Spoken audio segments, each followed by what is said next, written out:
అందరికీ నమస్కారము. ఈరోజు పద్మనయన కూచిపూడి కళాక్షేత్రం జనగాంలో ఉన్నాము. వీళ్ళందరికీ కూడా స్టెప్స్, తర్వాత అసంయుత సంయుత హస్తముద్రలు కూడా అయిపోయాయి.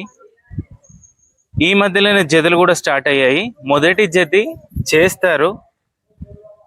ఇక్కడ స్పెషల్ ఏంటంటే గురువు గారు తాళం చెప్తుంటే స్టూడెంట్స్ చేయడం అది ఎప్పటికీ జరుగుతూనే ఉంటుంది. కానీ ఇప్పుడు వాళ్ళు సొంతంగా తాళం వేసుకుంటూ జతి చేస్తారు.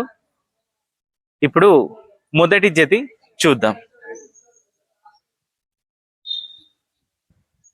తలంగుతం తకత దిగినతం తలంగుతం తకత దిగినతం తలంగుతం కిడతక తలంగుతం తక దికి తకత దిగినతం తక దికి తకత దిగినతం తక దికి జను తత్తర్గిడతం తద్ది తన్నక్క జను తన్నక్క జను తద్ది తన్నక్క జను తదిగినతం తదిగినతం.